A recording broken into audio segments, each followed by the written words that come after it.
யோவான் 3ஆம் அதிகாரம். யூதருக்குள்ளே அதிகாரியான நிக்கோதேமு எனப்பட்ட பரிசேயன் ஒருவன் இருந்தான். அவன் ராக்காலத்திலே இயேசுவினிடத்தில் வந்து, ரபி, நீர் தேவனிடத்திலிருந்து வந்த போதகர் என்று அறிந்திருக்கிறோம். ஏனெனில் ஒருவனும் தன்னுடனே தேவன் இராவிட்டால் நீர் செய்கிற இப்படிப்பட்ட அற்புதங்களை செய்ய மாட்டான் என்றான்.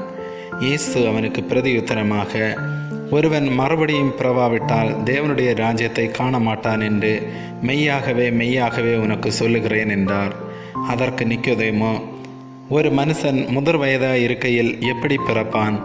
அவன் தன் தாயின் கர்ப்பத்தில் 2ஆம் தரம் பிரவேசித்து பிறக்கக்கூடுமோ என்றான். இயேசு பிரதியுத்தரமாக, ஒருவன் ஜலத்தினாலும் ஆவியினாலும் பிறவாவிட்டால் தேவனுடைய ராஜ்யத்தில் பிரவேசிக்க மாட்டான் என்று மெய்யாகவே மெய்யாகவே உனக்கு சொல்லுகிறேன். மாம்சத்தினால் பிறப்பது மாம்சமாயிருக்கும், ஆவியினால் பிறப்பது ஆவியாயிருக்கும். நீங்கள் மறுபடியும் பிறக்க வேண்டும் என்று நான் உனக்கு சொன்னதை குறித்து அதிசயப்பட வேண்டாம்.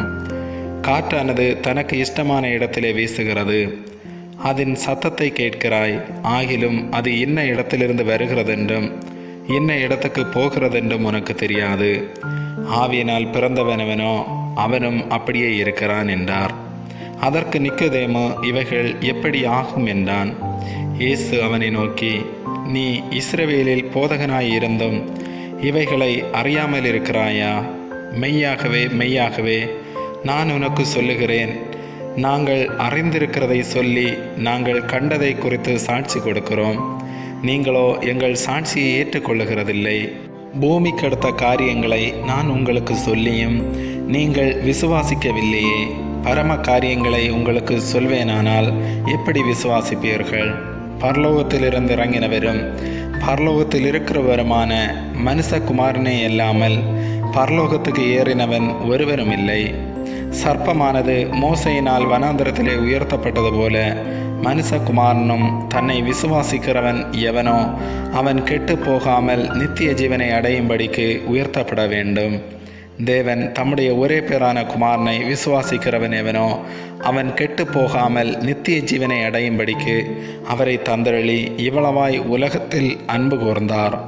உலகத்தை ஆக்கினிக்குள்ளாக தீர்க்கும்படி தேவன் தம்முடைய குமாரனை உலகத்தில் அனுப்பாமல் அவராலே உலகம் இரட்சிக்கப்படுவதற்காகவே அவரை அனுப்பினார். அவரை விசுவாசிக்கிறவன் ஆக்கினிக்குள்ளாக தீர்க்கப்படான். விசுவாசியாதவனோ தேவனுடைய ஒரே பேரான குமாரனுடைய நாமத்தில் விசுவாசமுள்ளவனாய் இராதபடியினால் அவன் ஆக்கினை தீர்ப்புக்குட்பட்டாயிற்று.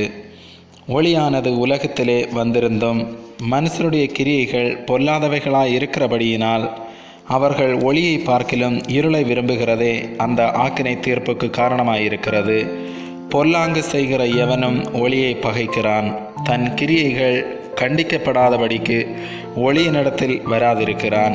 சத்தியத்தின்படி செய்கிறவனோ தன் கிரியைகள் தேவனுக்குள்ளாய் செய்யப்படுகிறதென்று வெளியாகும்படிக்கு ஒளியினிடத்தில் வருகிறான் என்றார்.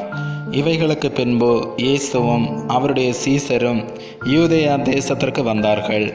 அங்கே அவர் அவர்களோடு சஞ்சரித்து ஞானஸ்நானம் கொடுத்து வந்தார். சாலிமூருக்கு சமீபமான ஐனோன் என்னும் இடத்திலே தண்ணீர் மிகுதியாயிருந்தபடியினால் யோவானும் அங்கே ஞானஸ்நானம் கொடுத்து வந்தான். ஜனங்கள் அவனிடத்தில் வந்து ஞானஸ்நானம் பெற்றார்கள். அக்காலத்தில் யோவான் காவலில் வைக்கப்பட்டிருக்கவில்லை. அப்பொழுது யோவானுடைய சீசரில் சிலருக்கும் சுத்திகரிப்பை குறித்து வாக்குவாதம் உண்டாயிற்று. அவர்கள் யோவானிடத்தில் வந்து, ரவி, உம்முடனே கூட யோர்தானுக்கு அக்கறையில் ஒருவர் இருந்தாரே, அவரை குறித்து நீரும் சாட்சி கொடுத்தீரே, இதோ அவர் ஞானஸ்நானம் கொடுக்கிறார், எல்லோரும் அவரிடத்தில் போகிறார்கள் என்றார்கள். யோவான் பிரதியுத்தரமாக, பரலோகத்திலிருந்து ஒருவனுக்கு கொடுக்கப்பட்டால் ஒழிய அவன் ஒன்றையும் பெற்றுக்கொள்ள மாட்டான். நான் கிறிஸ்துவல்ல, அவருக்கு முன்னாக அனுப்பப்பட்டவன் என்று நான் சொன்னதற்கு நீங்களே சாட்சிகள். மணவாட்டியை உடையவனே மணவாளன். மணவாளனுடைய தோழனோ அருகே நின்று அவருடைய சொல்லை கேட்கிறவனாய் மணவாளனுடைய சத்தத்தை குறித்து மிகவும் சந்தோஷப்படுகிறான். இந்த சந்தோஷம் இப்பொழுது எனக்கு சம்பூரணமாயிற்று. அவர் பெருகவும் நான் சிறுகவும் வேண்டும். உன்னதத்திலிருந்து வருகிறவர் எல்லாரிலும் மேலானவர். பூமியிலிருந்து உண்டானவன் பூமியின் தன்மை உள்ளவனாயிருந்து பூமிக்கடுத்தவைகளை பேசுகிறான். பரலோகத்திலிருந்து வருகிறவர் எல்லாரிலும் மேலானவர். தாம் கண்டதையும் கேட்டதையும் சாட்சியாக சொல்லுகிறார். அவருடைய சாட்சியை ஒருவனும் ஏற்றுக்கொள்ளுகிறதில்லை. அவருடைய சாட்சியை ஏற்றுக்கொள்ளுகிறவன் தேவன் சத்தியமுள்ளவர் என்று முத்திரை போட்டு நிச்சயப்படுத்துகிறான். தேவனால் அனுப்பப்பட்டவர் தேவனுடைய வார்த்தைகளை பேசுகிறார். தேவன் அவருக்கு தமது ஆவியை அளவில்லாமல் கொடுத்திருக்கிறார். பிதாவானவர் குமாரனில் அன்பாய் இருந்து எல்லாவற்றையும் அவர் கையில் ஒப்பு கொடுத்திருக்கிறார். குமாரனிடத்தில் விசுவாசமாய் இருக்கிறவன் நித்திய ஜீவனை உடையவனாய் இருக்கிறான். குமாரனை விசுவாசியாதவனோ ஜீவனை காண்பதில்லை. தேவனுடைய கோபம் அவன் மேல் நிலை நிற்கும் என்றான். ஆமேன்.